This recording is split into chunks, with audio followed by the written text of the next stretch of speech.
জুলাই 2024 বাংলাদেশের রাজপথে নেমেছিল এক প্রজন্ম, যার হাতের প্লাকার্ডে সাহস, চোখের স্বপ্ন আর বুকে ক্ষোভ।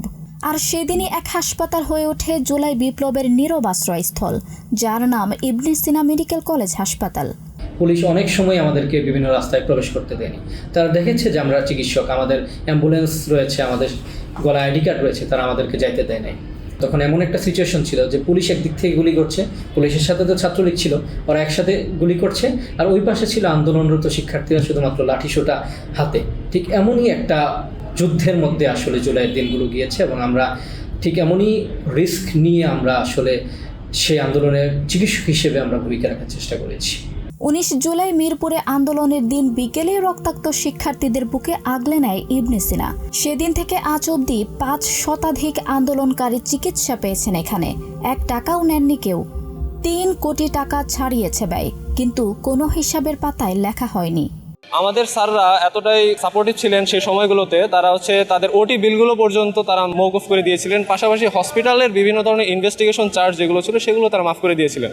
রাতভর না ঘুমিয়ে সেবা করা সে মেডিকেল শিক্ষার্থীর ক্লান্ত চোখ, অথবা রোগীর নাম বদলে তার প্রাণ বাঁচানোর পেছনে যে সাহস লুকোনো ছিল। আমাদের রোগীগুলোকে নাম পরিবর্তন করছি, ডিসিপ্লিন পরিবর্তন করছি, মেডিসিনের আন্ডারে করছি, এরকম ভাবে হয়ে রোগীগুলোকে অ্যারেস্ট এড়ানোর চেষ্টা করছি। রহিমকে করিম নামে ভর্তি দিতে বাধ্য হয়।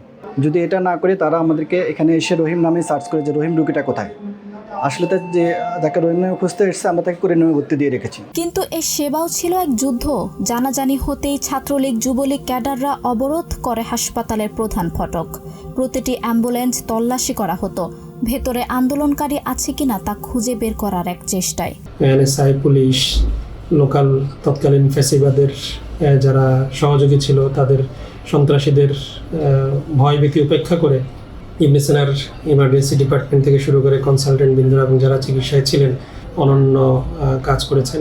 এটার যা ইনশাআল্লাহ আল্লাহ পাক তাদেরকে দিবেন। সরকার বা কোথাও কিছু স্বীকৃতি না পেলেও লোকজন ঢুকতে দেয় না, লাঠিসোঁটা দাঁড়ায় রয়েছে, বিভিন্ন রকম দেশীয় অস্ত্র নিয়ে দাঁড়ায় থাকতো গেটের মাথায়। তখন আহতদের হাসপাতালে প্রবেশে ব্যবহার করা হতো নারী হোস্টেলের পেছনের গেট। কেউ স্ট্রেচারে, কেউ কোলে করে আনা হতো আহতদের। যারা সেদিনও ডাক্তার ছিলেন না, তারা হয়ে উঠেছিলেন জীবন রক্ষক। পুলিশ থেকে বিভিন্ন বাহিনীর লোকেরা আসতো এবং বিভিন্ন ফ্লোর ভিজিট করতো। কাস্টমার কেয়ারে গিয়ে তারা ফাইলগুলো চেক করতো, কারা কারা ভর্তি হয়েছে, তাদের পরিচয় কি, তাদের রোগগুলো কি, তারা জিজ্ঞেস করতো। আমরা একটি সমন্বয় কমিটি গঠন করি। কমিটির মধ্যে আমাদের ইন্টার্ন ডক্টররা প্লাস আমাদের স্টুডেন্ট ভাইরাও ছিল। আহত যারা ছিল, যারা আসতো আমাদের এখানে, তাদেরকে সেবাদান করেছি। ইন্টারমিডিয়েট পড়ো এক ছাত্র, তার পায়ে ইনজুর হয়, তার পরিচয়টা আমার পরিচয় দিয়ে ভর্তি করা হয়। পরবর্তীতে সে যখন রুগীটা রিলিজ হয়, পরবর্তীতে থানা থেকে আমাকে অনেকদিন ফোন দিছে যে এই রুগীটাকে আপনার নামে ভর্তি ছিল, আপনার ফোন নাম্বার দেওয়া ছিল। জুলাই আন্দোলনের গুলিবিদ্ধ ছিন্ন ভিন্ন ছাত্রদের বাঁচাতে চিকিৎসকদের লড়াই চলছিল আরেকটি ফ্রন্ট লাইনে। হাসপাতালের বেডে নয়, তথ্যপত্রের কলামে। প্রতিদিন কেউ না কেউ এসে জানতে চাইতো আন্দোলনের কেউ ভর্তি আছে। সেই মুহূর্তেই শুরু হতো আরেক যুদ্ধ। নাম বদলে দেওয়া হতো, পুরুষদের পাঠিয়ে দেওয়া হতো নারীদের ওয়ার্ডে। যাকে গুলিতে ঝাঁঝরা করেছে তার কেস শিটে লেখা হতো সাধারণ জ্বর। রক্তগুলো মুছে ভালো শার্ট গায়ে দিয়ে যাতে টের না পায় কেউ, সেরকমভাবে আমরা এমার্জেন্সিতে ঢুকাতাম। যারা বুলেট শট ইনজুরি নিয়ে আসতো, তাদের মাথার এক সাইড দিয়ে ঢুকে আরেক সাইড দিয়ে গুলি বের হয়ে যেত। এসব শিক্ষার্থীকে আমরা ইবনে সিনা মেডিকেল কলেজে ভর্তি করাতাম। ইন্টার শিক্ষার্থী যে পরীক্ষা দিচ্ছিল, সে আমাদের কাছে আসছিল একদিন। আমরা তাকে চিকিৎসা দেওয়া অবস্থায় সে আমাদেরকে জিজ্ঞেস করতেছিল যে ভাই, আগামীকালকে আমি আন্দোলনে যেতে পারবো কিনা।